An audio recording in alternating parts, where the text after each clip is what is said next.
Welcome to fair media. आज आपसे share करेंगे अर्बन नक्सल बिल।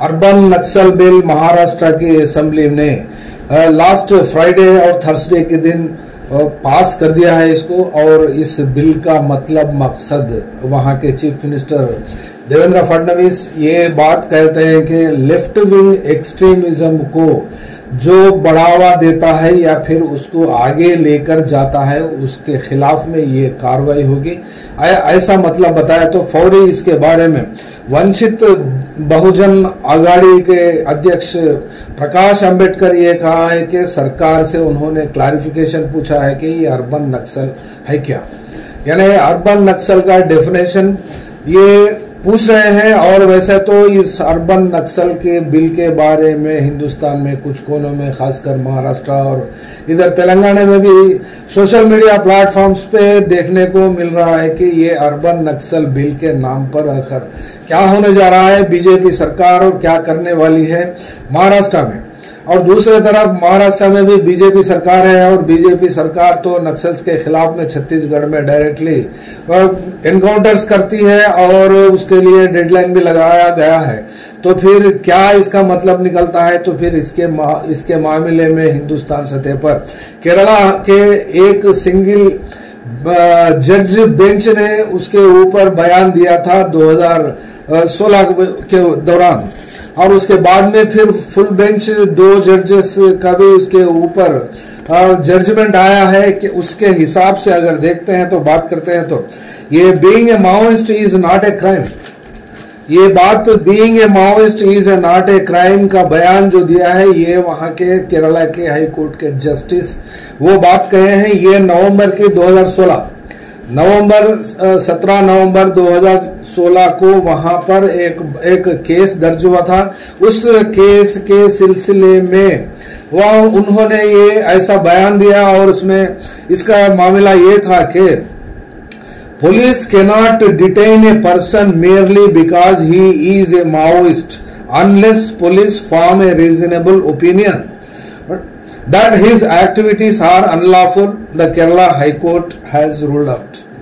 यानी इसका मतलब यह होता है कि सिर्फ माओइस्ट आइडियोलॉजी को लेकर अगर कोई है तो उस शख्स को डिटेन नहीं कर सकते जब तक कि उन्होंने अपने कारनामा यानी कुछ एक्टिविटी जब तक कैरी नहीं की, उस कुछ एक्टिविटीज में भाग नहीं लिया, जब तक कुछ नहीं कर सकते वो काम जो गैर कानूनी हो सकते, यानी अर्थात जो गैर कानूनी माओइस्ट रहने के बावजूद करता है तभी उनको डिटेन कर सकते हैं पुलिस को, वहां ऐसा रोल आउट किया है इसमें।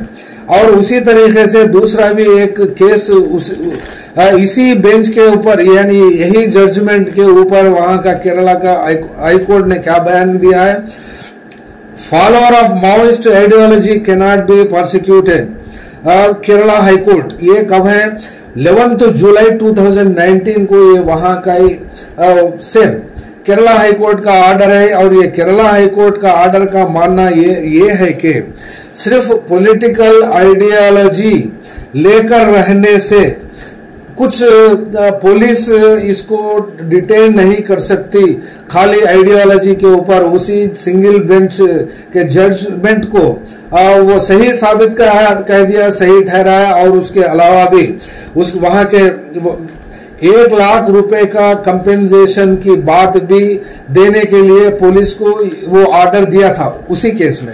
यानी ये केस का मतलब ये था कि एक शख्स को इलीगल डिटेन करने के वजह से वो शख्स ने केस को हाईकोर्ट तक लेके गया और हाईकोर्ट में चैलेंज करने के बाद में इलीगल डिटेन साबित होने के बाद उस आदमी को पुलिस के खिलाफ में 1 लाख रुपए उस आदमी को कंपेंसेशन देने का ऑर्डर दिया था।